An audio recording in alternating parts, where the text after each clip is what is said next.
was that the typical assessments which are done, whether it's an OCHA type MIRA or any other kind of rapid initial assessment, are typically done, are typically of a macro nature, sectoral and macroeconomic damages and that kind of thing. So you do a cost estimate for a consolidated appeal or a flash appeal, and the allocation of resources are therefore done at that broad sectoral level, not necessarily focused on livelihood improvement, livelihood recovery. I think that point was well made yesterday by several speakers and very well illustrated, I thought, by Annie's presentation.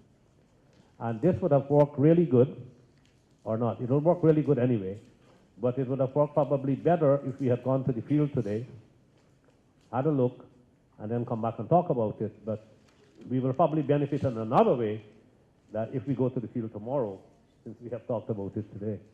So what do we want to do then is, I want to quickly go through something that many of you are familiar with, I know, but maybe not all of you, and that is the livelihoods framework, the analytical framework. How do you analyze the livelihood structure? So we'll talk a little bit about that analytical framework, which is normally referred to as the DFID framework, but as I mentioned to you, it has a lot of significant contributions from UNDP in there. Then the next thing I want to talk about a little bit is moving from the analytical framework to the programming framework. So having done your analysis, how do you program for recovery, for livelihoods recovery? And then we'll talk about some tools. How do you do the assessment? So baseline, there are three main things that we need to be able to do. A baseline study, and we'll have to figure out why you do the baseline study, what's the objective. Then you need to do an initial assessment. And then after the initial assessment, you can do a more detailed assessment. And we will use the FAO ILO toolkit for that, and you have it in your readings.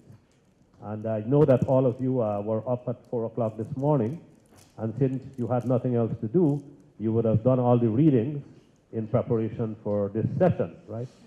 So you have gone through the FAO ILO Livelihoods Assessment Toolkit, the LAT, as we call it, which is the frame that I will use today to do the actual tools. And I will also, if you like, if we have the time, talk a little bit about the kinds of results you get when you do this kind of analysis. What do you see? What do the results look like? We're doing a piece of work now, which I mentioned in Yemen. That one is more focused on conflict, although it incorporates disaster. But it shows you some of the results, and we can talk a little bit about that. I'm just going through our draft reports right now, so it's very fresh, very new work on how we have done that livelihood assessment. It's fascinating what you get out of these tools compared to just a household survey. So that's the outline of what I want to cover. It's quite a bit.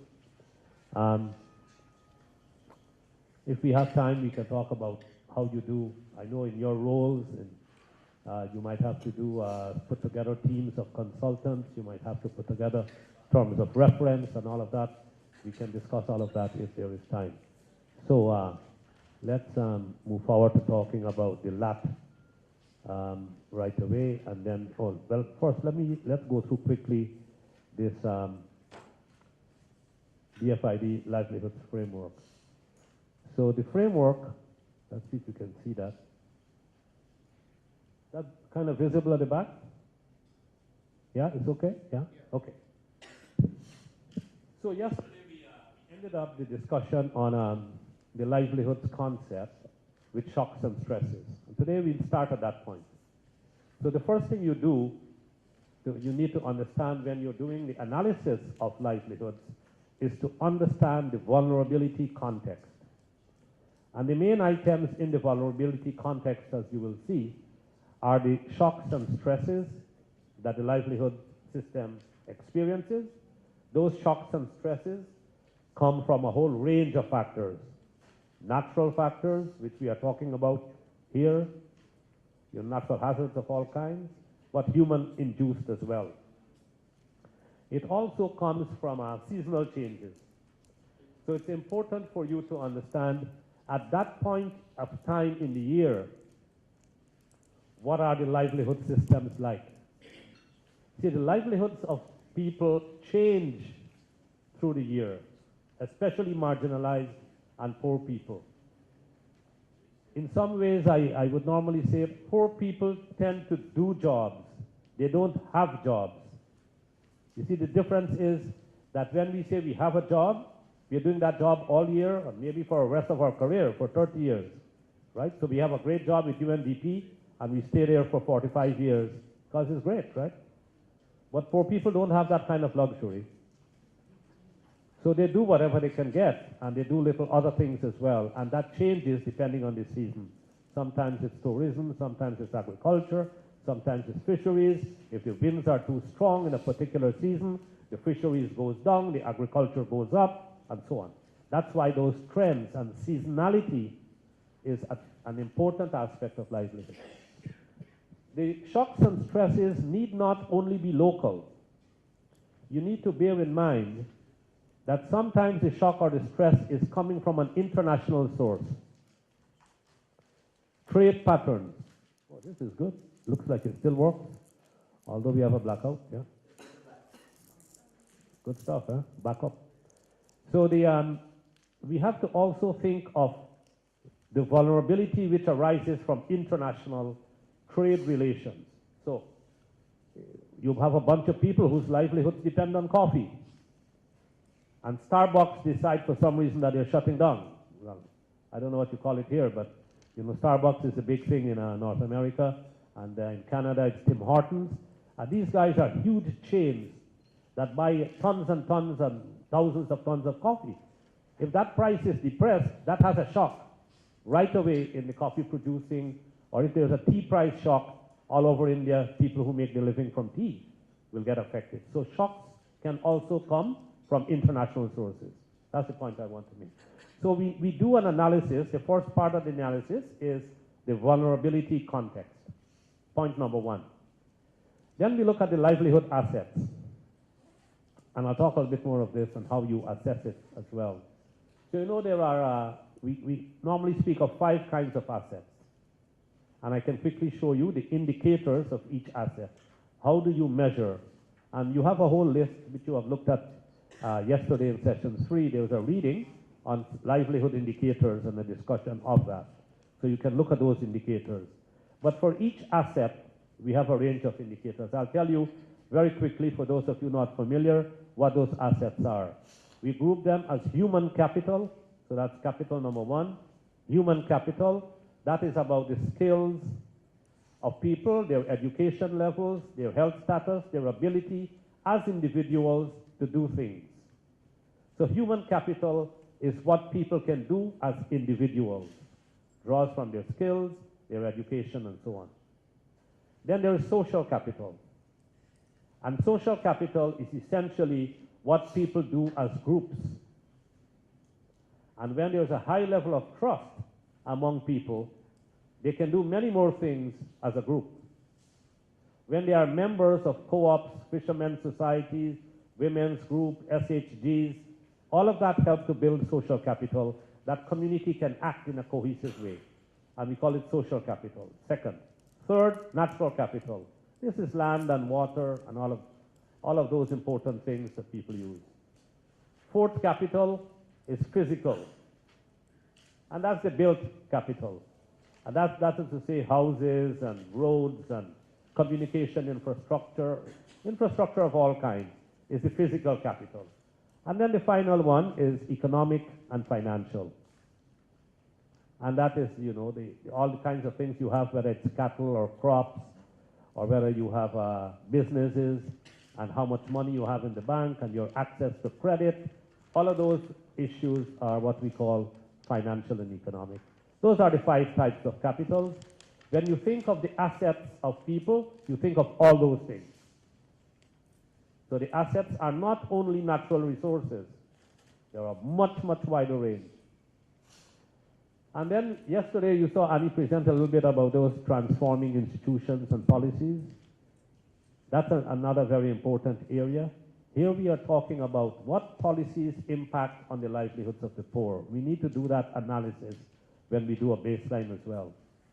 Many, many years ago when we started this kind of livelihoods work, we did a review, or I led a team that did a review of 6 African countries which were looking for what kinds of national policies were supportive of local people's livelihoods.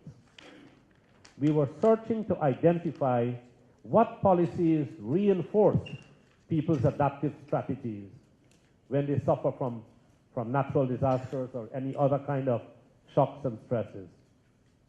And we could hardly find any. Maybe 1 or 2 national policies were supportive of poor people's livelihood strategies. And that was a real surprise for us. So we did an analysis then of the negative impacts of national policies on livelihoods. It's an important thing, and I can give you hundreds of examples of how policies impact at a local level. And it's what we call the macro-micro linkages. So how the macro environment impacts on the local level livelihoods. That's very important because ultimately you need to use that analysis to influence your policy conversations that you will have with the policymakers. And then the institutions that you have and the organizations, whether you're working at national level or local government level or civil society actors, you have a whole range of institutions and actors that you have to deal with, and a quick analysis of that is also required.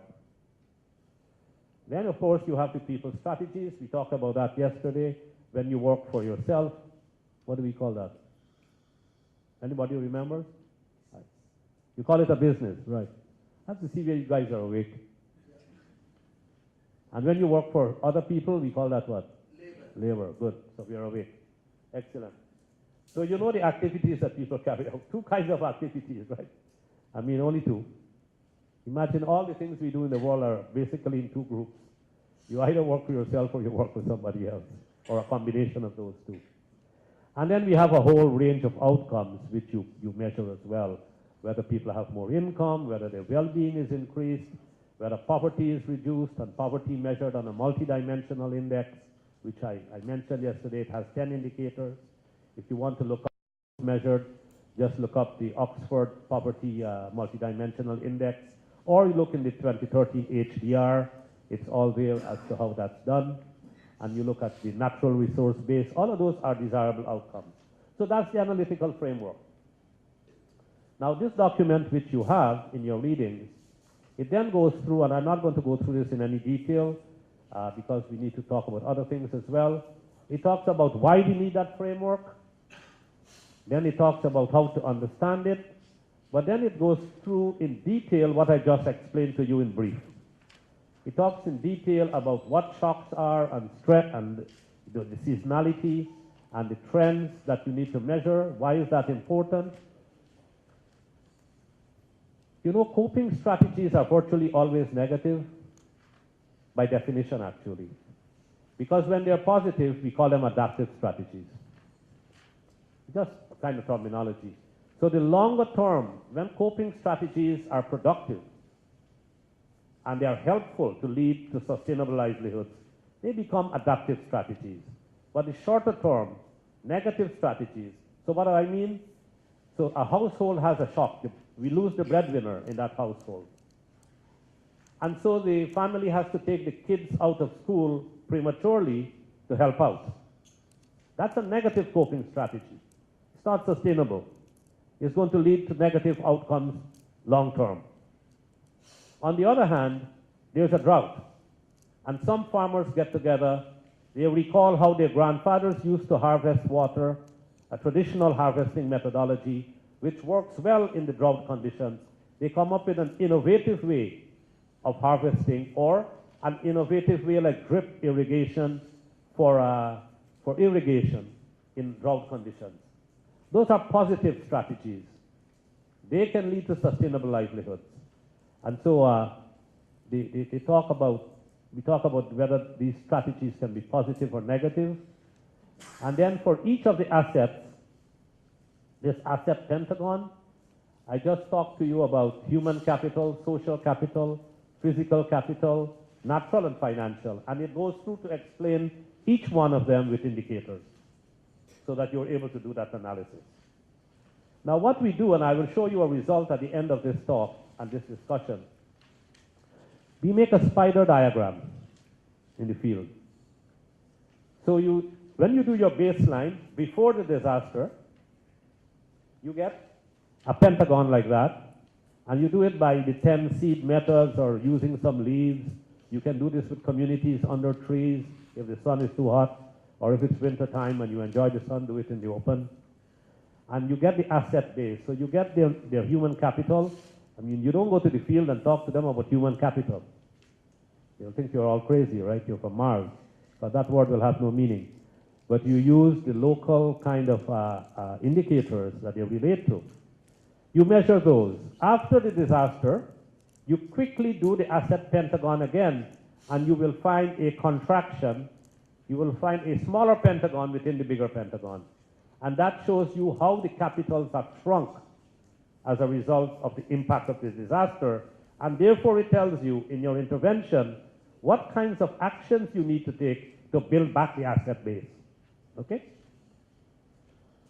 All right, so you have all of that in your thing. I just want to make sure, since you were sleepy this morning when you were reading, I'm just going through this quickly, and you will go back and read it tonight, right? When you leave here. So we have all of those assets, and the pentagon shape changes all the time depending on which asset is more dominant than the other one. So it talks of what is human capital, why is it important, and then it talks about all the other capitals.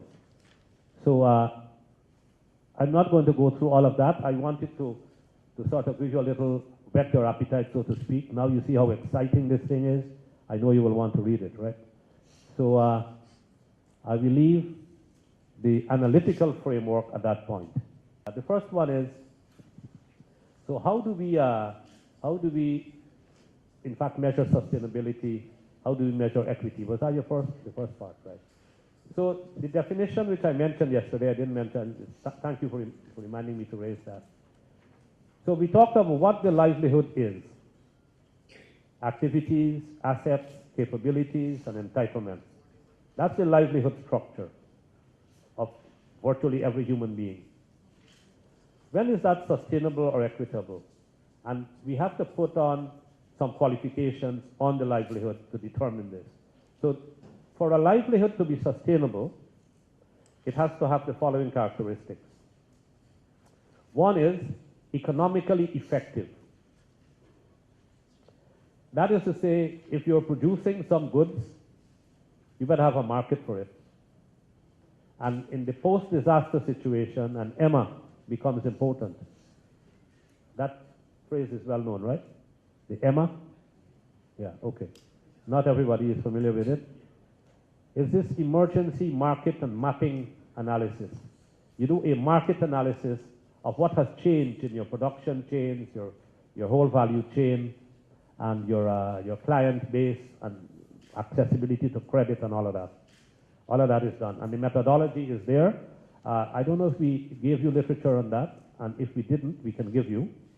But there's a whole EMMA methodology, a whole big book on how to do EMMA. So that's one thing. Economically effective. The second thing is socially equitable.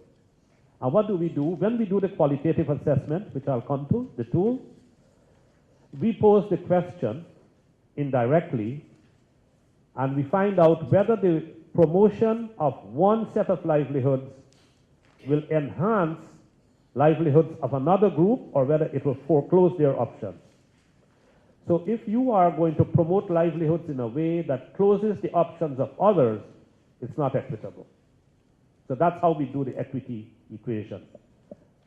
You promote livelihoods in a way for one group that enhances rather than reduces the options of other groups to make their living as well. It's a very practical, down-to-earth way of dealing with the equity issue. The other aspect is ecological integrity, and you promote them in an environmentally sound way. You look at you integrate the climate change adaptation principles in that. if it's a climate-sensitive area in which you're working. That was one part of the question. And the other part was? The complexity. How you deal with complexity. 2 points here. I will show you in a little while what comes out, and many of you, I'm sure, have done this yourself, a participatory qualitative assessment of livelihoods. All of that complexity is told, but it's told in stories. And that's how you get the complexity. You have to get the people's stories, and you have to balance that. Now, the problem is that many of us love these stories. Like when people tell you what has happened, a lot of that complexity and the linkages and all of that are coming out. The problem is, how do you use that in a policy-making process? Because most hard-nosed, so-called hard-nosed policymakers, they don't like stories. They can't deal with stories. They can only deal with numbers. So you've got to do a household quantitative analysis as well. So we deal with complexity by doing a participatory qualitative assessment using focus group discussions, key informants, the usual PRA type tools. And then you do a household quantitative assessment and you integrate the two. That's how we deal with it. But further to that, at the theoretical level, that's the practical level.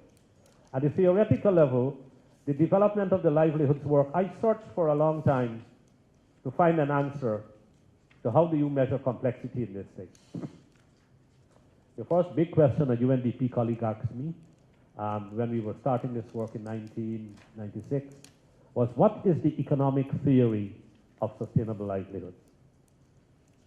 And that sort of shocked for about 15 seconds, which I didn't know. And I would argue, I'm now convinced, that there is not an economic theory of sustainable livelihoods. It's much more complex than that.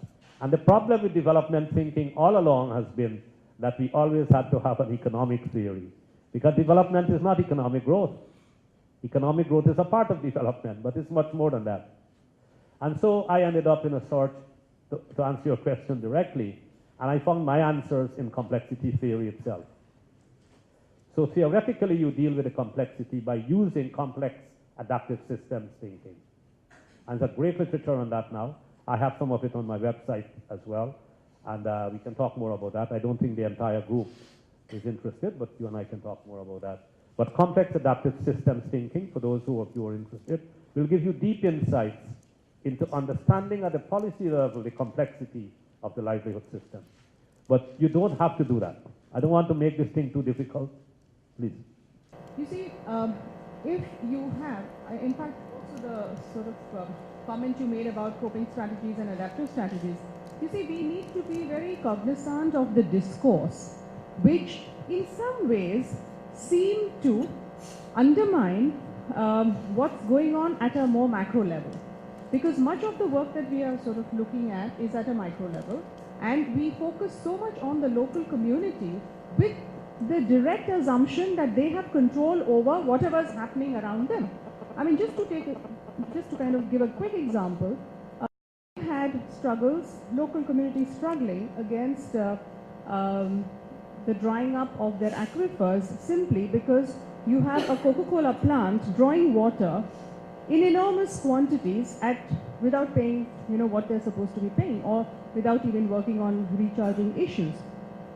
Now, people may find some ways of dealing with it.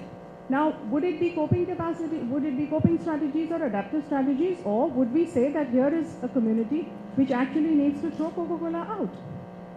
Where does policy stand on some of these issues? Where would we, as maybe facilitators or as UN agencies or as NGOs or as government agencies working on livelihood issues, where would we stand on this larger debate with regard to permitting Coca-Cola to come and set up a plant in a given area? So there are these contradictions which we are constantly going to face, and I think communities are today facing those. So, I mean, I think it's a very, very critical question where we will need to grapple with, at our own personal levels, how do we make the connections between the local issues and the larger macro processes which are driving the resource base, the capital base in a given direction. And I think the vulnerability context, if all these larger processes are creating greater vulnerabilities for local communities, then to go back to the community and say, let's build a couple of your asset bases, let's do a little bit something to give you additional skills, and let's see how you cope. And then that becomes an adaptive strategy. In fact, this is part of the problem with also the resilience discourse. So I'll just sort of leave it at that. We'll come back to some of these questions because these are real life dilemmas. And let's sort of very clearly not permit new terminologies to take away from the political elements of some of these struggles. So that's just a comment. I'd just like to keep this question an assessment, right? So keep the questions on assessment methodologies, because we have a lot of time to talk about everything else. So if you have questions on the assessment, yes, let's have them, and then please. Just a brief one. We have some assessment like this in our works in Merapi and several disaster areas in Indonesia, but the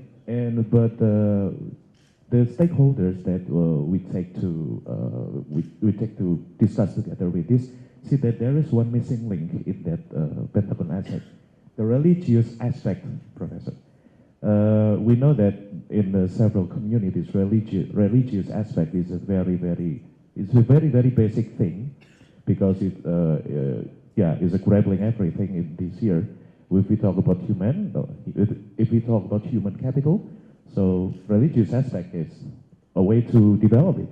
And if we take to the social and in the religious aspect, there is a very strong community. It forms a very strong community. Yeah, well, maybe I'd like to know, how do you make the position of this religious aspect? Yeah, religion is clearly included in social capital, absolutely. While spirituality is more in human capital. We've even gone that far in trying to understand that. But we have a question at the back as well. Yeah, we all know that livelihood is always embedded in a particular system, which makes it more sustainable. And especially in the current state of affairs, when we are making a shift from the charity orientation to the rights-based approach, why can't we think of or designing something where we make the state more accountable in terms of working out some suboptimal options for the people who are actually in difficulties? Why can't we directly, the way Venezuela and other states have come up, why can't we think of making the state more accountable and responsible, instead trying to find solutions which are mostly suboptimal and not linked to the system? We have 4 groups of things. One was activities, one was assets, one was capabilities, and the other one was entitlements. Under that entitlements group, we look for obligations of the state, including rights, and especially economic, cultural, and social rights, although of course we know rights are indivisible and all 5 are very important. But that's a very important point. We have to have state obligations and work towards that as well. But here, of course, we are focusing on the analytical framework, right? Where we are doing a market analysis, but I'm unable to understand how it connects to production and this equity kind of approach. Because when we are talking about a market-driven economy, you're talking about what is there, what is required at the market. And in order to fill it up with the least possible delay, you will approach the large farmers or the large fishers, and the smaller livelihoods and all that get lost. So EMA is more to cater to the market rather than as a livelihood recovery phenomenon. On the EMA thing, I agree with that. I don't advocate using EMA as is in the manual. Yeah. And that's why when you start from a micro, you then look through the EMA lens to see what you need to make the linkages. Otherwise, you're right, you will be stuck with those big guys, and we will miss the margin. Correct. And we might even do more harm, because we will be supporting those guys who can help themselves rather than those who cannot. With the livelihood framework. Right. Okay, so that's good. That was a good break. Let me just move on for now, if you don't mind. I'll come back, because otherwise we will get stuck at this point. I talked about the analytical framework, and we have just had a quick round of discussions on that. I wanted to talk a little bit now about some detailed tools for analysis. Then we'll come and talk a little bit about programming for recovery. Okay? So the tool that I want to just quickly point out, and I'll come back and take the questions. So those of you who did not have a chance to intervene at this point, we hope to have a lot of time for you to do that. I'm talking now about this livelihoods assessment kit that you have in your readings, the LAT. This one is published by, look, and these tools I'm using, you could use other tools as well. I'm using these to illustrate the thinking, the ideas.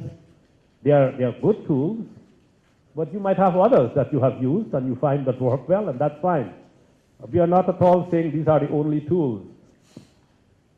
I'm sure there are others, but this one is particularly useful in the situations of sudden disasters, of rapid onset disasters, and we are talking a lot about that this morning.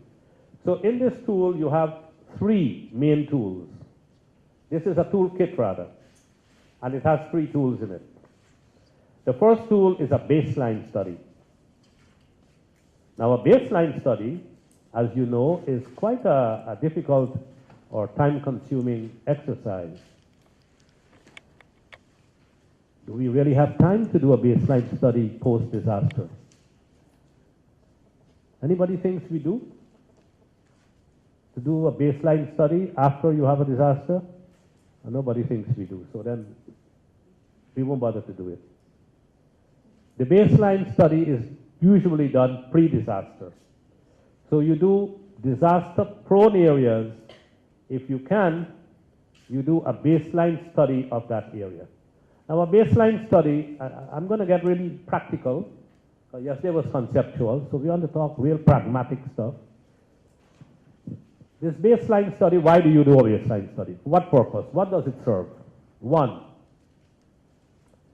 it allows you to know what exists so that when, God forbid, you do have a hazard and a disaster, you can, when you do your measurement post-disaster, you know the gap between what used to be and what is. And that's a very important piece of information in your planning your recovery process. Point number two, some big development agency or thousands of them are going to come to try to do work, and they will want to know what progress they are making from some baseline. So they want to know what was there before, what is there now, and how we are building back, what progress we are making. So in order to do good monitoring and evaluation, you need to have baselines. Also, that baseline is going to come in very handy when you do the next tool, which I'm going to tell you about now. And this is called the ILIA, the Initial Livelihoods Impact Assessment. This is the one I want to spend more time on, because this is the one I think is crucial for us in doing the analysis post-disaster and setting the stage for recovery. It's called the ILIA, and it's in this kit that you have. Initial Livelihoods Impact Assessment. This one is a crucial one. It uses many of the same indicators as a baseline study, many of the same tools, but this is done, I should have mentioned, a baseline study will take about, what, 3 weeks, 4 weeks? You have a good team, well-trained, human resources available, like here in India or Indonesia and some other countries. You have experienced people who have done this, they can move quickly. If you have a country in which your human resource base is not so strong, and you have to recruit people and get others and so on, it could take you 2 months.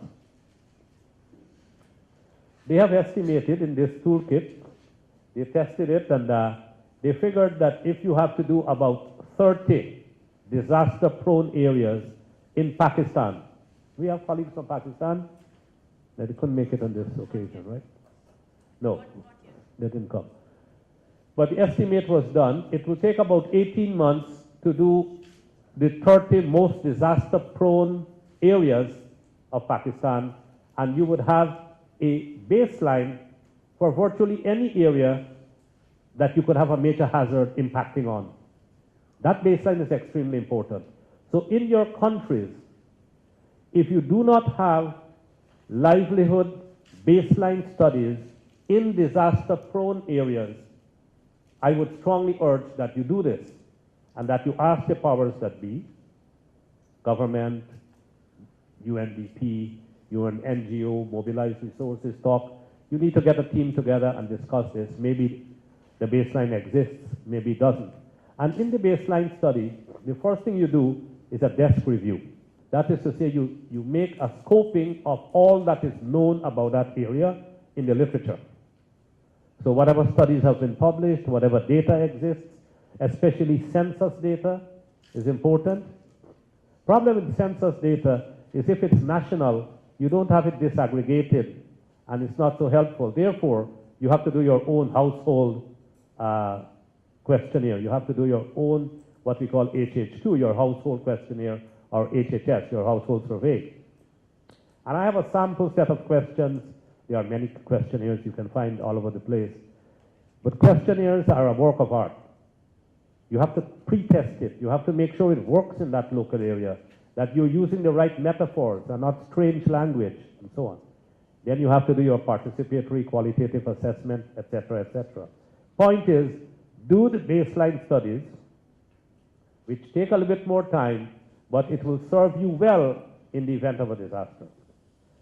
Once you have that, if you don't, well, you will have to do it rapidly during the ILIA. So in the ILIA then, what are some of the things we do? And it's all described in detail in the literature you have. I will quickly point out a few things, as our time here is limited. If you look, when you have a chance, I don't think you have internet access, so you can pull it up. But we should probably have had that, no? So everybody would have been pulling up on their laptops now. This, and we would have all have had a great time going through and looking at it. But you will have to take my word that this exists, and take a read when you have a chance. It starts at around page 71 of this document. And it talks of the objectives and the scope of the ILIA.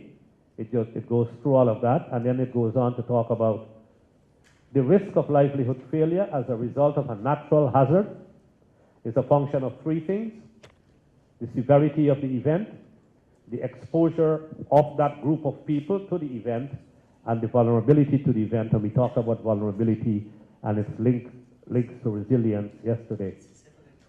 Oh, somebody had raised the question of resilience earlier. We'll talk about that later on. It discusses each one of those aspects, and then it goes on to talk about how you plan your field visits. I'll just point this out. In the event you don't have a baseline, you do what is called a good enough exercise, just for that purpose. Right? And then it talks of the key elements of the ILIA. And here they are. So what does this ILIA have in it? Secondary data. You always use what you have published. You have 3 or 4 people. You don't take them to the field. You keep them in town. So they're in Jakarta or they're in Delhi or wherever. You can get access quickly to all the data, or Kathmandu or wherever else, right? Others are going to the field to collect data. And this is a 7-day exercise. Let me point that out. In the ILIA, it's typically completed in 1 to 7 days, depending on the complexity, the location, and so on, compared to the baseline, which could take you up to a month, maybe 2 months, which is done pre-disaster. You have more time then. And then you do a whole range of analysis for the ILA. You use key informants. A lot of this is participatory exercises. Everybody here must be familiar with how to do participatory research, I would imagine. And if you're not, I'm sure they used to call it PRA at one time, then they called it PLA, and name might have changed again. Last time I checked, it was PLA, Participatory and Learning Appraisal or something like that, out of the guys out of the UK. Now that's a form of it, and I'm happy you raised that. And he has raised the question of appreciative inquiry. I didn't make this statement earlier, but I should make it now that you raised that. And that is, a lot of this livelihoods work, when we started this work outside of the disaster context to help to fight poverty around the world, the big change was you start with what people have, not with what they need. Now that, I didn't mention it here, but that was so difficult for my colleagues at UNDP to accept that when I wrote my first paper in Choices magazine, which UNDP used to publish, they didn't publish it for about 7 months because they said this guy is crazy. But I think the reason was much more political than that. They ended up publishing it, and the title of the paper is The Wealth of the Poor. So people have a problem with that, especially donor and development organizations, because when you start with what they have, not with what they need, you confuse the hell out of everybody, because the way they raise money is by emphasizing the needs. So the more you can talk about the needs, the more budget you get. So all of you guys who have these cushy jobs in NGOs and UN and stuff, if you start talking about asset-based approaches and appreciative inquiry, now asset-based is what we use in a community setting, and appreciative inquiry, which was developed at Case Western, is designed more for organizations and institutions. Again, you build on what works rather than what does not work. So let me just leave that with you. That was an important thing I should have mentioned. We did another book. Since UNDP was having trouble publishing The Wealth of the Poor, I thought I'll write a book instead of a paper, and it's called Sustainable Livelihoods, Building on the Wealth of the Poor. It's pretty old now. You might want to read more recent books published in 2001. But it's a very important concept. It's not just words. You know, people say, okay, it's a half full glass, half empty glass. You look at assets, so you look at the half full. We look at needs, we look at the half empty. But there's something else. When you talk to people about what they have, you start with a respect process. You start with an esteem issue. You begin, your hidden script in anthropology is, you have and we will share knowledge, assets, and so on. When you do the typical needs analysis, your hidden script is, I have, if I'm the donor, I'm the outsider, you do not have, I will give to you. That is a dependency syndrome. You cannot talk about empowerment after you do the needs analysis. Doesn't work. Becomes a joke. In fact, empowerment itself is a joke, right? Because why is empowerment a nonsense word? Nobody who has power ever gives power to those who do not have willingly. It has never happened in the history of human civilization. People have to take power. They have to take control. And today we don't have time to talk about power analysis, but let me just mention that power analysis, power relations, is a very important dimension of the livelihoods work. But I don't want to get carried away on that. I had a lot of fun doing that stuff. Let's go back to practical tools on how you do assessment, right? So you talk to a lot of people, key informants at the community level. If those of you who have done PRAs or PLAs, appreciative inquiry and so on, you know when you go to the community how you find the key informants. You know, these key informants are all over the place. It could be a chaiwala or somebody who's selling pan, or it could be a police officer, and so on.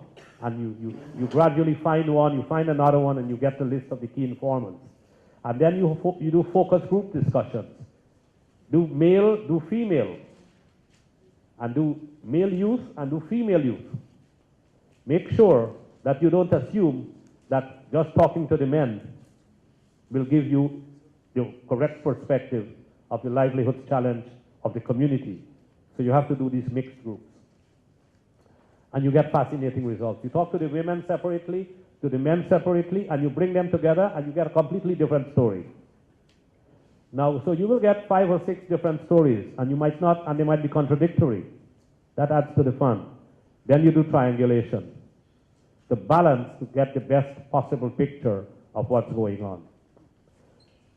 Let's see now. I want to leave at least half an hour. I just want to check. This is 10 to 11:30, right? That's the session. So I will have to shut up soon and let you talk. So you have all of those examples of who you meet, who you talk to do your ILIA. That's your pre-disaster livelihood baseline data. We talked about that already. Just that you know what kind of data we get out of this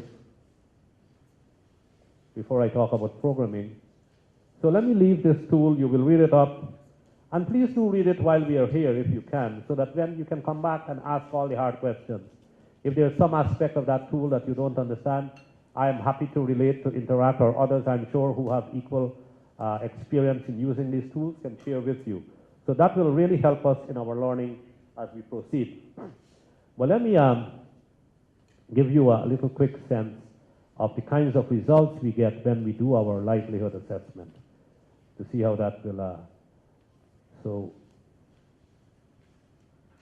let me see if this. Here is a spider diagram. You sometimes get different results of your asset pentagon depending on who you talk to. And again, we have to do averages. So this work in the field is messy, as those of you who have done field work will know. But I also want to show you some other spider diagrams. And then we'll move on.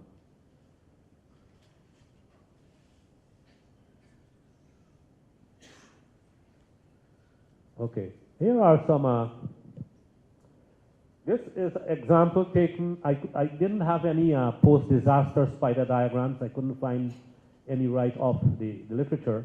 So I use some of our own ongoing work now, which is in Yemen that I mentioned. And there the focus, a lot of that work is on conflict. And the impacts are quite similar, but different as well. The blue line, and you can see that at the back, can you? The blue line is the asset base before the prolonged conflict, which started with the Arab Spring in 2011. And you see, you get that blue line by doing the assessment on a scale of 1 to 5, using seeds or whatever else. And you see that's not Natura, that's natural. Sorry, the L has to be put in. So you have the natural capital, the social capital, and so on.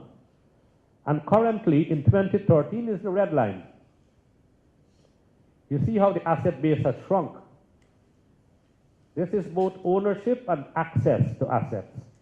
And sometimes for poor people, it's not much ownership. It's really about access.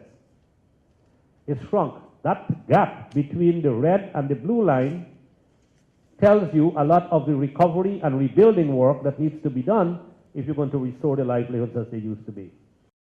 So it's just an example of the kinds of results.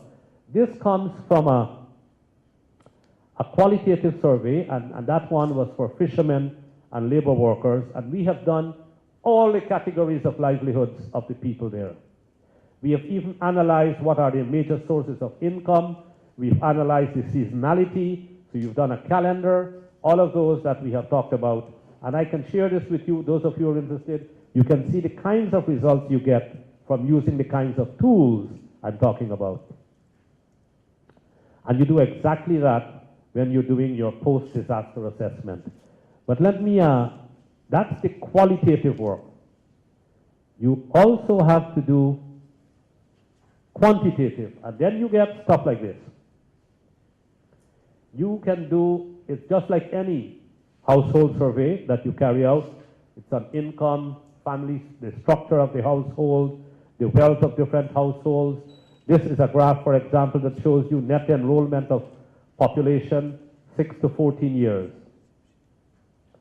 You have other graphs, population age 15 to 17 years enrolled in secondary education, and so on and so on. So that whole survey that you would normally do, like a socio-economic household survey, is done. It is done for your baseline study, pre-disaster. But we use a modified, simpler form for your initial livelihood impact assessment post-disaster. And you know how to simplify it because you have done the big one and you know where the sensitivities are. And I can go through that. I mean, I don't have to show you more of these. The quantitative, just to give you an idea, that the quantitative household survey gives you actual numbers. And you know, when you go to talk to the Planning Commission in India, Mr. Montek Singh Ahluwalia is going to ask you for graphs and numbers, right? But if you go talk to an NGO, they will ask you for spider diagrams and stories. You have to have both. I mean, I'm partly joking, but to get the best knowledge, the best picture possible, you need to bring qualitative and quantitative together. Look, I have gone through the qualitative, quantitative, pre-disaster, post-disaster, and I've given you a bunch of tools. I've talked to you about the livelihood assessment toolkit. I've talked to you about the livelihood assessment framework, the analytical framework.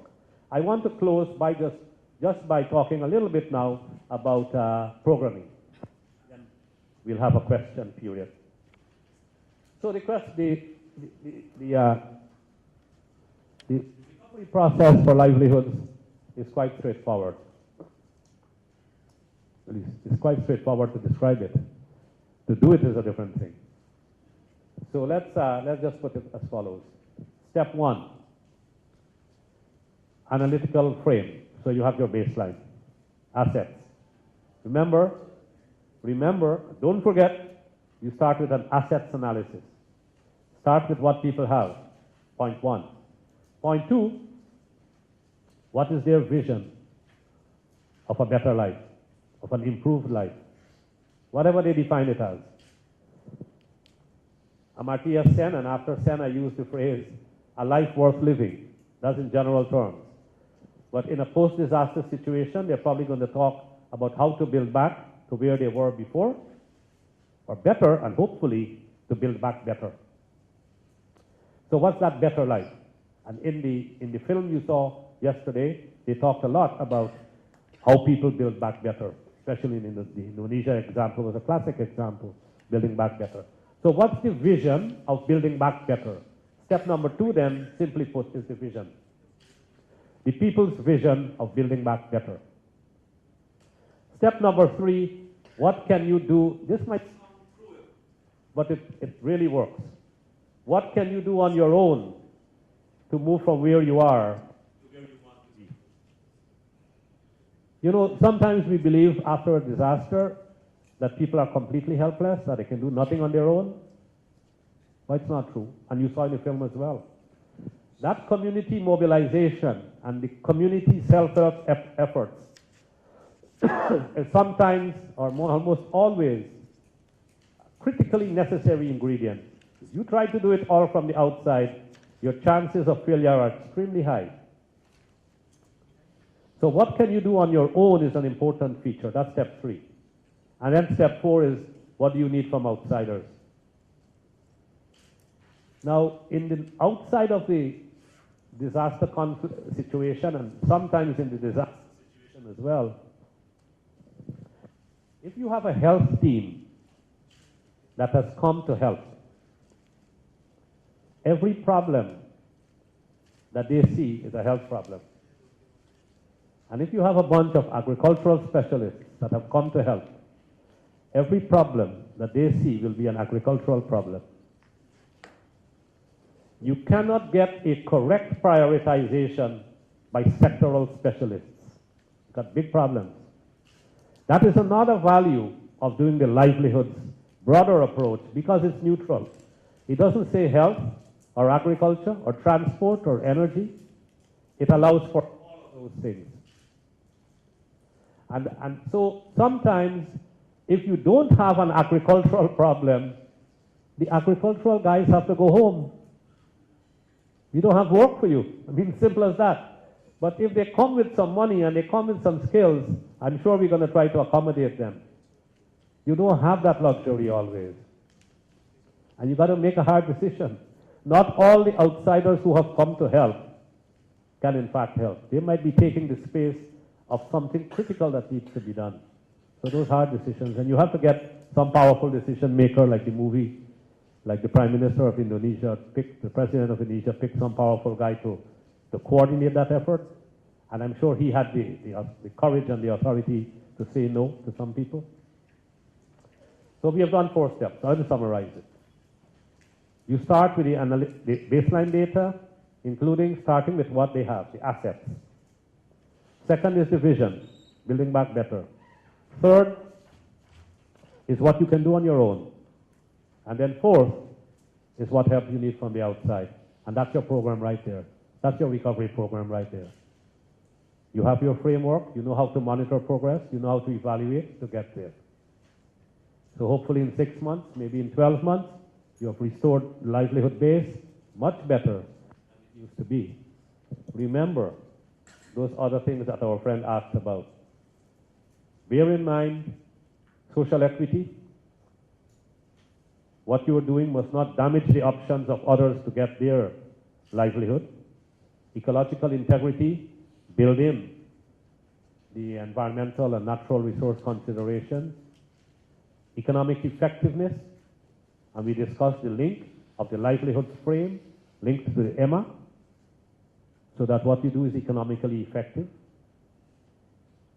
And then finally, you are setting a base, hopefully, for resilience in the future.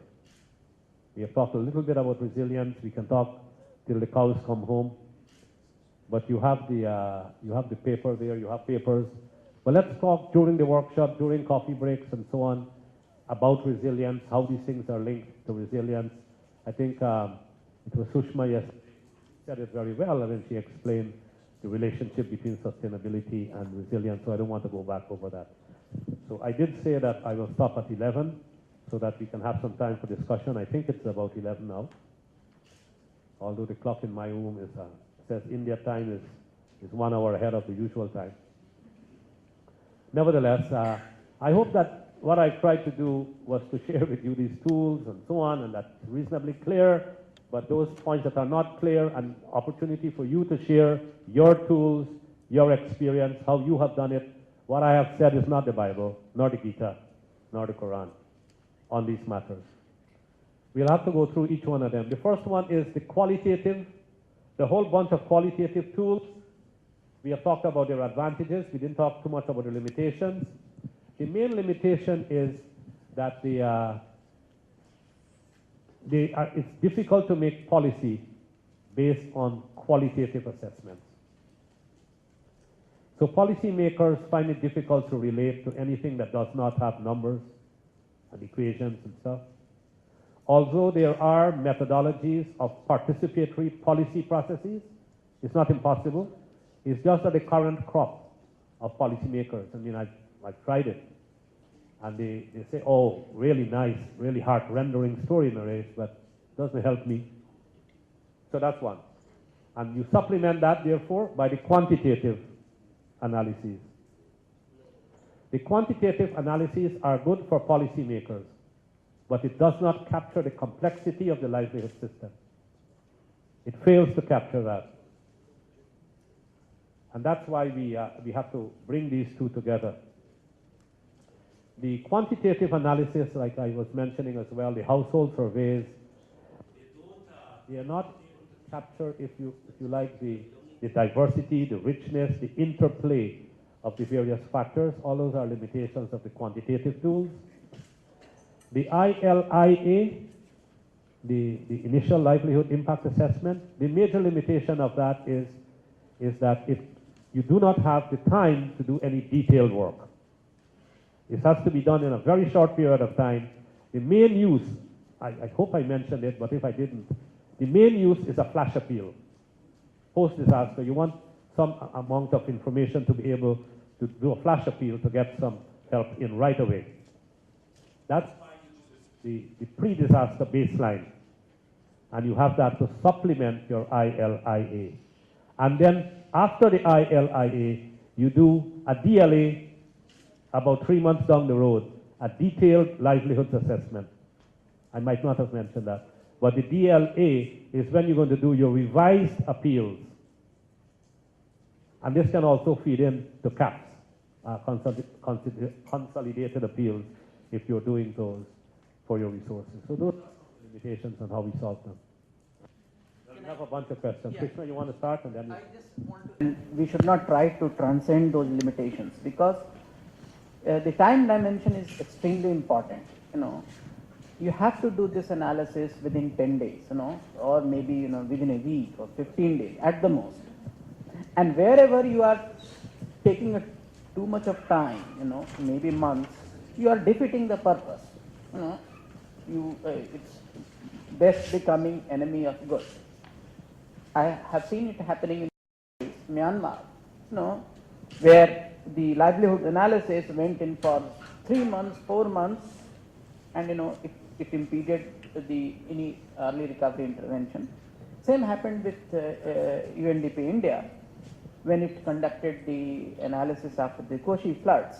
It took them almost a year to finalize the whole document. And by that time the context was completely lost. Completely lost.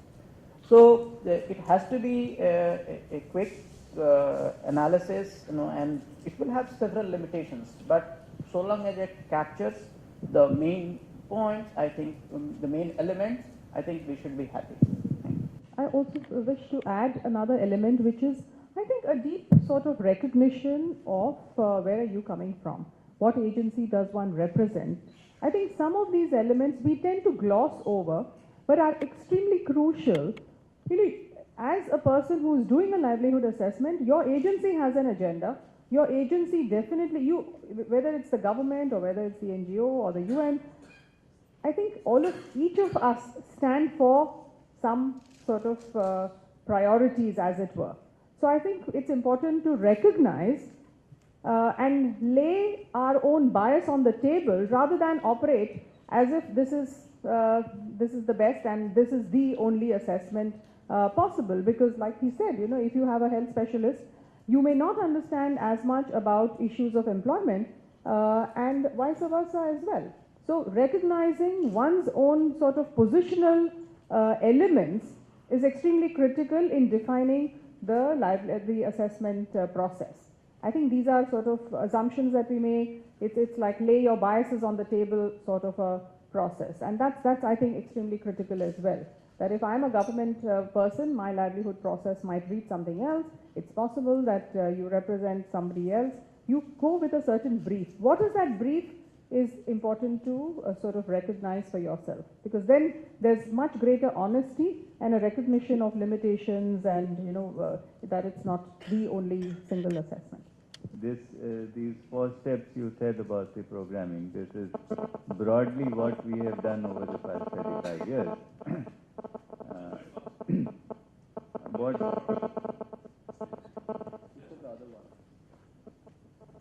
What I would like to say is that perhaps either between looking at asking for the people's vision or what they can do on their own, so either between 2 and 3 or between 3 and 4, we probably need to ask them what are their priorities.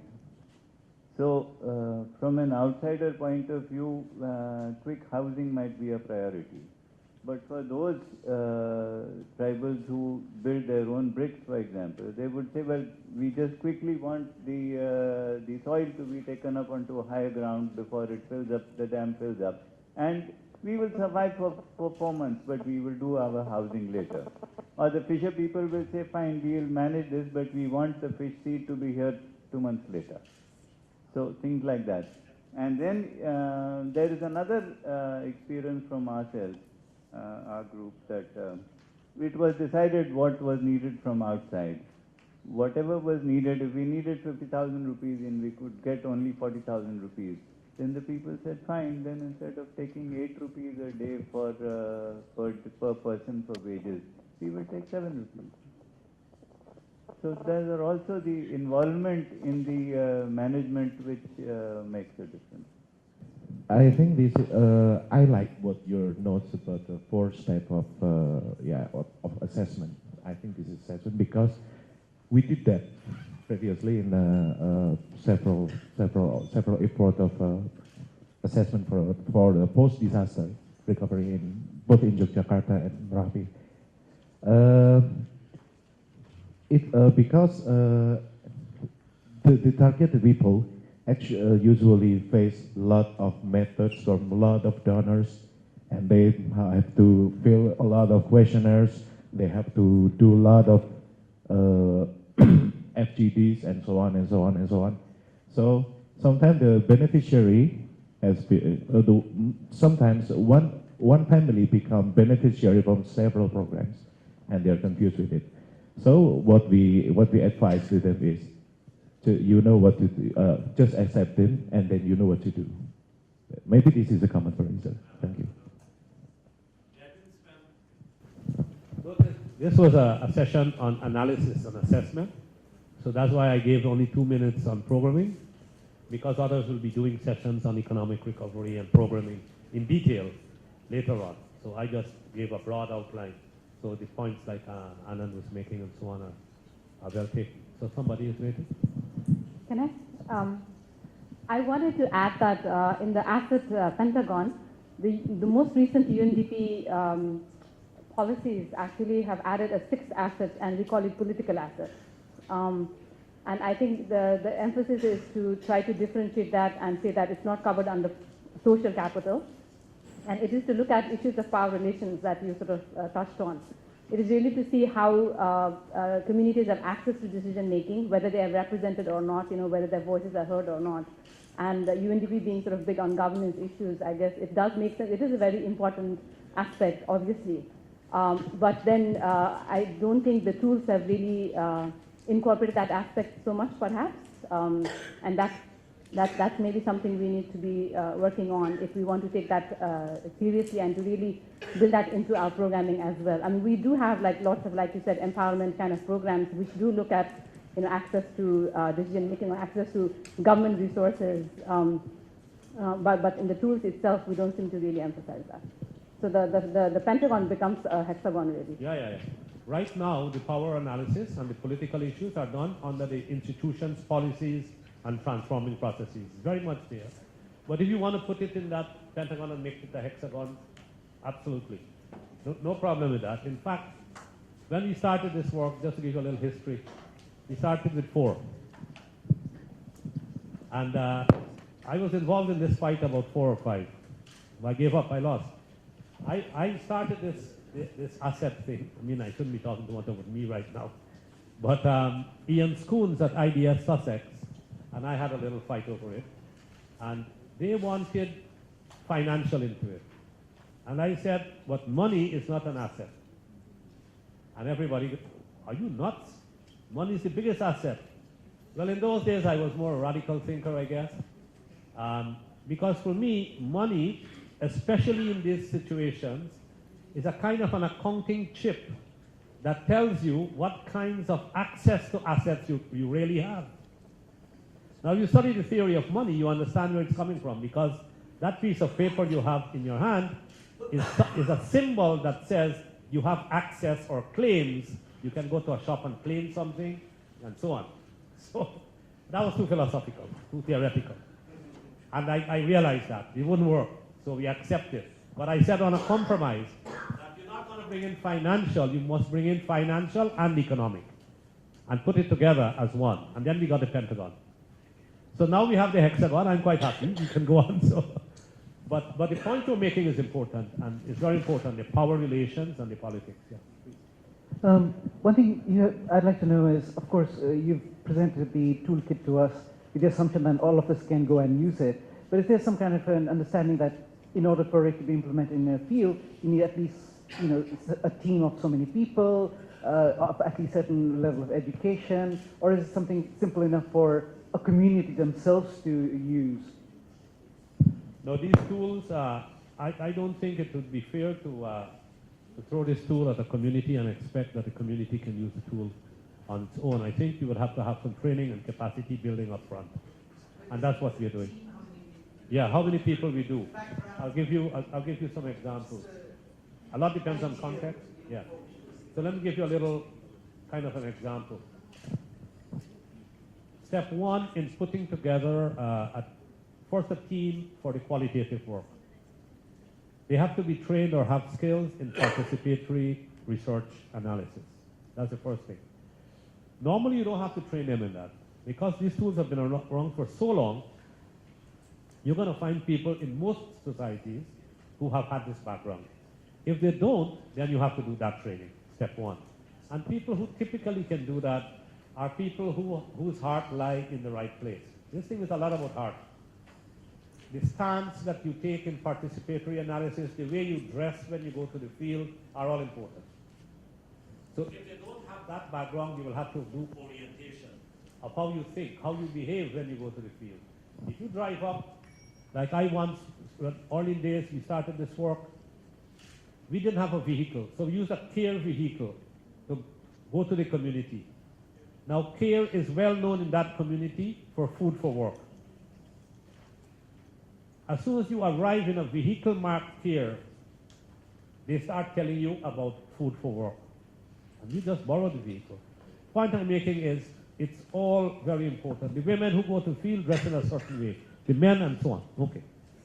So you have, I guess, the kind of people you're looking for is somebody with, maybe if you can, if they're easily available, a bachelor's degree in social sciences, having that kind of broad background, humanities, so on. If you have them already familiar with the tools, you then go through what are the key questions to be answered here. You go through that analytical framework so they understand the livelihoods, and then you go through with them to make sure they can apply the tools to the livelihoods framework. So the focus group discussions, you talk through with them how they will run an unstructured interview, how they will run a semi-structured interview, and so on. And those tools are done. I even did a book called Participatory for Sustainable Livelihoods. Remy and I, Keith Rennie and myself published that in 1994, but there are many others. But that one links these tools to livelihoods. On the quantitative side, you need a much more complicated bunch now. Sample design expert. How are you going to decide on your sample size, which households you're going to target, what districts you will work in which state. So sampling is one, and it takes a bit of work. You have to get statisticians involved. Then after the sampling, you have to get good people who are good to design questionnaires. So you have a little team, and you do your questionnaire design, then you do your pre-testing of the questionnaire. And all of this is standard in quantitative household analysis, and the rest follows. Very important that you have a good data analyst who is involved from very beginning. We have found a lot of trouble where the data analyst says the data is not cleaned properly. You know, cleaning of the data is a crucial step in quantitative analysis. That is, you get data sometimes that says somebody's 12 years old and they have a PhD. You know, tertiary degree. So when you have these outliers, these crazy things, you got to clean that. Then you have data entry problems. So you solve that these days by taking tablets. All of you guys are walking around with a tablet. They now do the data entry directly on tablets in the field. That saves a lot of headaches. So we do all of that training. And if somebody is ready to do it, we can either recommend people, others working in this field might know. Otherwise, we are quite happy to come. I mean, I'm going to go build the capacity if necessary. So do we already specify these things, or are they not specific? There's the like what you said about No, the toolkit talks about the qualitative. The toolkit talks about the qualitative, but it probably assumes that the quantitative assessment people either know or can find it elsewhere. It's a standard way of doing household analysis. But Krishna has done these things 1,000 times, so. I mean, avoiding all this, you go and have a marketing agency or consulting or agency, ask them to conduct a quick survey, in a week's time. That's where you need people from NGOs who want to do it themselves. Yeah. So, Well, then the thing is, will they be able to do it themselves? Are they required? Is there a grassroots NGO? Although you're having a close conversation, you still required. No, I mean hire consulting agencies only will be possible if you've got tons of money and but I think because we've got a mixed bunch of it's people. not necessarily a very expensive exercise if you are doing it in a very short span of time. So if you engage it makes life much simpler, I think the point he's trying to draw on is, is just part of this conversation. If you don't mind. And No, go ahead. okay. No, I think the point he's trying to raise is that very often tools are presented to us in a manner that when you use the same terminology, go and do it. It seems very simple. But I think the point he's trying to make is that the exercise is far more complex, and one needs to take on board a series of issues before you can actually conduct it. And I think that's an important sort of takeaway from the question that he was raising. That, you know, it may appear very simple, but when you get down to doing it, there are a series of decisions you need to take, and those need to be very, very informed, experienced decisions. I think that's the point he's trying to draw on, and I just want to second it, because very often in the field we are, we are presented with tools as if they are a panacea for sort of for cleaning the complex environment and coming up with a clean report. So to me, that's sort of takeaway, that it requires experience and it requires a lot of... Absolutely, I agree with I have a small problem with the ownership of this data. Who conducts this survey? Who owns it and who takes the decisions based on this survey? You have multiple NGOs, multiple players in the market who come in and do the bleeding hearts programs, and you have the government, which has a totally different. So how does one ensure that all this is perfectly in alignment with the early recovery approach? The thing is this, it all depends upon the context, who commissions it, it's a demand-driven thing, It's, if the government wants an assessment and we do it at the behest of the government, then the government owns the data. We present it to if you look at this whole PD&A exercise, the way we present it to the government, every sentence we say it's led by the government. I think you're taking off the back of your head with that camera. Okay. It's led by the government, it's owned by the government, it's conducted by the government, and we are just working in support of the government. We say it in every sentence. So when we do such exercise at the request of the government, then it's obviously owned by the government. And if government has all the rights to reject it, and it is not generally released unless the government accepts it. So that's very clear. If it is commissioned by the NGOs, then of course the NGOs own it. But then it's also open to the government to accept it or reject it. So it's very much it depends upon who commissions it.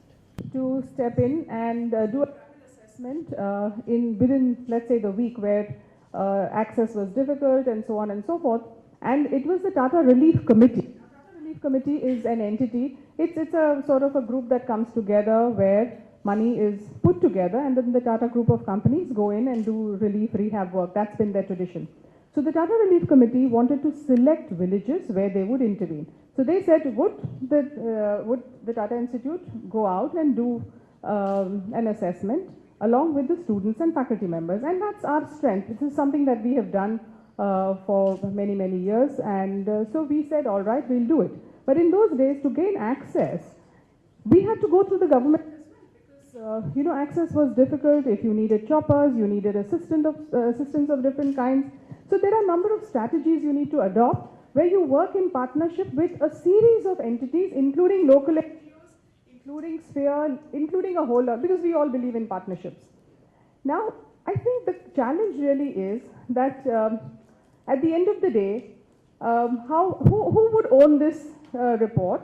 And it is actually an outcome of support that we have received from a large number of entities, including the government.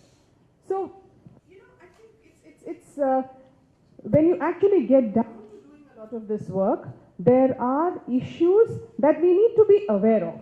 And of course you need to take positions. Of course you need to sort of decide, are you going to just give away data where you don't even know who's going to use and quote you in what context. So I think it's a very, I think these are all tenuous sort of situations which we need to recognize, not simple at all. In fact, disaster situations are themselves very complex. Thank you for the sharing, and I would like to share something I work in a government office, so I understand clearly we have to do the hard work with to assess the sustainable livelihood. So my recommendation here is we can take use of technology for assessment. For example, in Vietnam, we are trying to apply the spatial technology in disaster risk management, and that it means that spatial, yeah, yes, and so it means that we will have the picture, and that picture we can use it in assessment for livelihood, not only disaster. We can compare the picture in the past and the picture at the present, and we compare process and about the infrastructure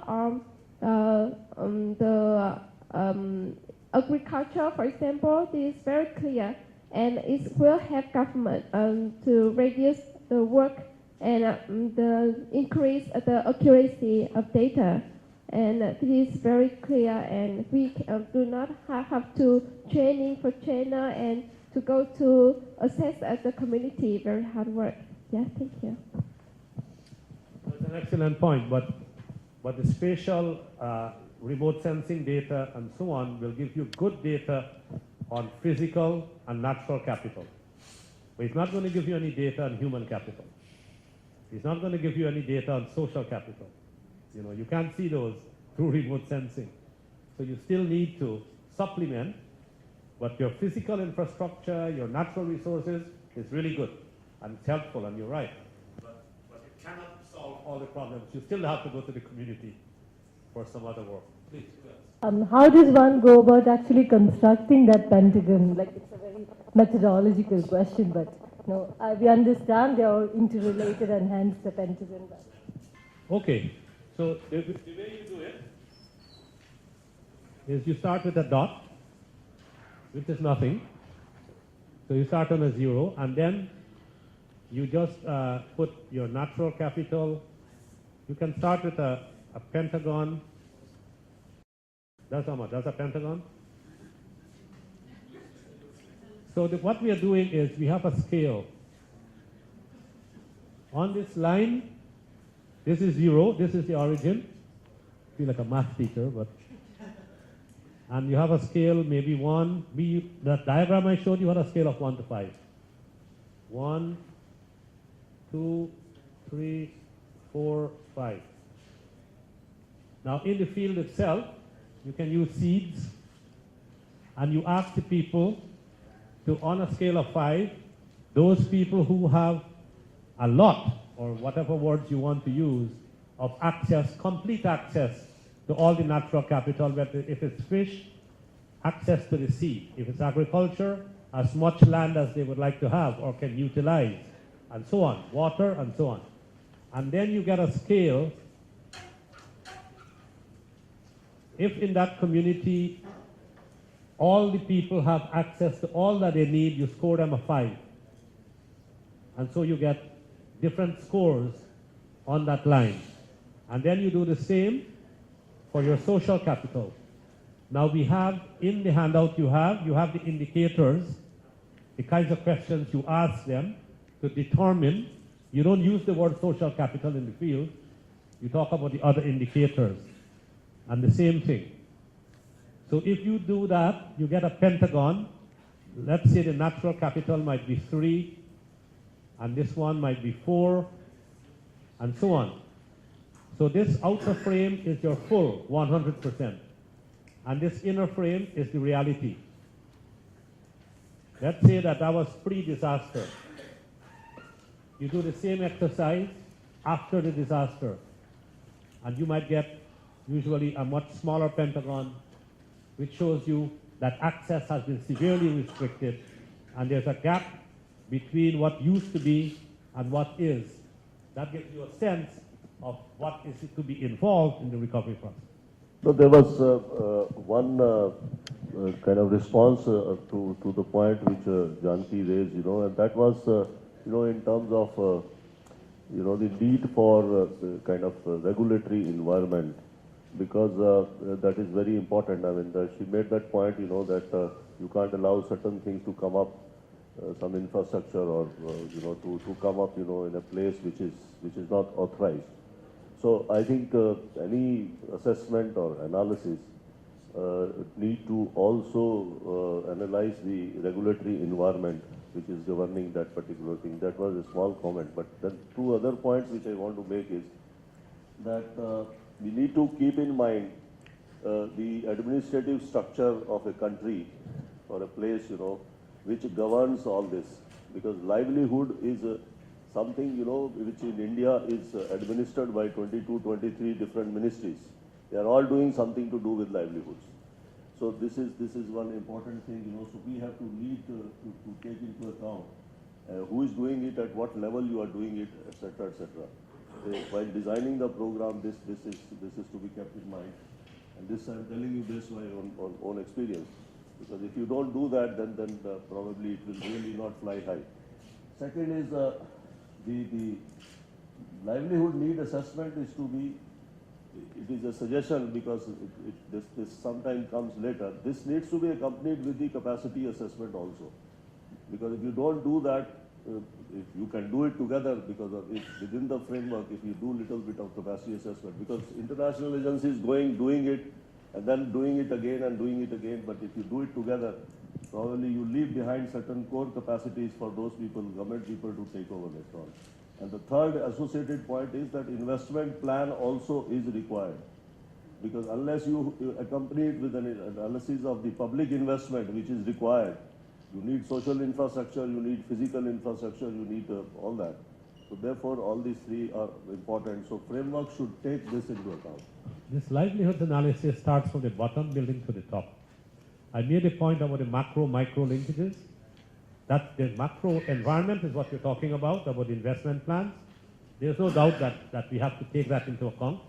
But we don't necessarily have to do the macro analysis. That's being done anyway, but linked to it. Yeah. So point taken. So yes, please, at the back. Yeah. I just want to make a comment on the data collection question. I think data, I mean, I agree that the data is collected for the government, because generally these kind of projects, the poverty alleviation or livelihood projects, are run by the government. So you collect it for the government and you submit it. But it is also helpful for the NGO which is implementing the project in the field, because then it gives you the idea of the social and the resource base of the community. What were the traditional livelihoods like in case of disaster? What you can then plan according to the resource base that is existing in the community. So it's not just about, I mean, of course, government will have to use it for other projects and to, you know, use the data which can be, you know, they can use it for other projects also. But I think it's not just only for the external agency, it is for the NGO's benefit for designing its own livelihood program. Thank you. So absolutely, a smart government or a smart donor agency who wants to really see change should not hold on in too much of a proprietary manner to the data. But then people who pay for certain things want a little time. By the time they publish it and they get credit, all of those things are also important. But more and more people are working in multi-stakeholder groups. Even governments are doing that. But I agree with your point. It's just that when people pay for things, they have certain rules to follow, protocol, and so on. Please. And that will be the final one, I think. You are the first one, and now we're giving you the final one. No, I was just thinking back on the whole issues raised on the governance and also, you know, data ownership, etc. Because one of my own experiences, this is not a conflict situation. We were doing a livelihood analysis along a project area in Nepal, and when we present the report to the government, they said, well, you know, some of these livelihoods are illegal because these are people using, you know, resources within project area illegally. So we cannot count it as official livelihood options or official livelihood. So they refused to accept the report. So I can imagine in a conflict situation that, you know, if it's going to be entirely government-driven thing, a lot of livelihoods would be considered, well, this is illegal, hence, you know, we can't even count it as livelihoods, or there will be a lot of things people do which are, you know, not legal in other senses. You know, there may be marginal communities. For example, in Nepal, there is a whole community who subsist on prostitution. Now, that's illegal in Nepal, so how do you account for livelihood losses because of a disaster? You know, so I think it's very important to recognize that livelihood is a sensitive issue, and it's a difficult for a lot of marginalized communities. You know, the options they choose may not be seen in positive light by donors, or not donors necessarily, but you know, the government. So how do you deal with things like that? One of it, which may be harsh with NGOs, and especially if you're a UN agency, I mean, you have to be a little sneaky and, you know, build partnerships in a very sensitive issues. But if you are the government and if you are not recognizing and you're the primary agency, how do you deal with it? No, this challenge occurs all the time. So it's kind of a universal challenge. And I think more and more we are dealing with it better and better. So here are some responses. The first one is, I will speak to this question when I do the session on small, medium, and micro enterprises as well, because it happens there a lot. And the first point to make is that I would hazard a guess that 99% of the people who live in disaster-prone areas live in the informal sector. Typically in India, 90% of the population of this country make their livelihoods in the informal sector. And they contribute just over 50% of the economy of this country, of India. And I can quote the statistics for different countries, for no need, right? Point is made. The issue is that, and we've been fighting this case in many fora, in a standard population of a developing country, you have about 15% of the people who businesses are registered, who pay taxes. I mean, they hide from the taxes as well. I mean, we know that. We know the corruption problems we have. But at least their businesses are registered and they tend to obey a significant number of the laws. 15%. Another 15% are criminals. That is, they kill people and they steal and they destroy things. Illegal. 70% are neither illegal nor legal. How do we deal with that? That's the real population. That population, we use a new term called extra-legal. Now, the jurists don't like that. Lawyers will tell you, you're either legal or illegal. Don't give me this nonsense about extra-legal. So we say, but that's not the reality. So do you fit the society into your law, or do you fit the law, change the law for the society? And that's why we wrote this book called Making the Law Work for Everyone. This is the report of the Commission on Legal Empowerment of the Poor. It's on the web. You can Google that. So that's one point. This whole thing about informality, illegality, and livelihoods. You know, right here, pulling a rickshaw was deemed by the Supreme Court to be below the dignity of a human being at one point. And then people said, but you got to be crazy, Supreme Court.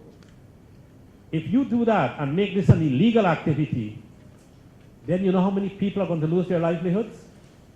And then they challenged the Supreme Court reversed its position, and it's now a legal activity again. So we have to deal with that. But more practically, to answer your question, I'll give you the example of how we are doing the same kind of very sensitive work in Yemen. We have brought together the government, very senior people, NGOs, international and local NGOs, in a working group on employment and sustainable livelihoods. All the issues are thrashed out there. I get a chance to brief the Minister of Planning and International Cooperation periodically, so he's fully on board. And I tell him very frankly what are the sensitivities, what might be considered illegal livelihoods and so on. That multi-stakeholder group is crucial to deal with these issues while we deal with those legal challenges on the other hand. And India is a classic case of how they are dealing with waste pickers in Pune. These people were not even considered as workers. They themselves did not consider themselves to be workers. All of that is changing. Actual laws are being put in place, so that's changing.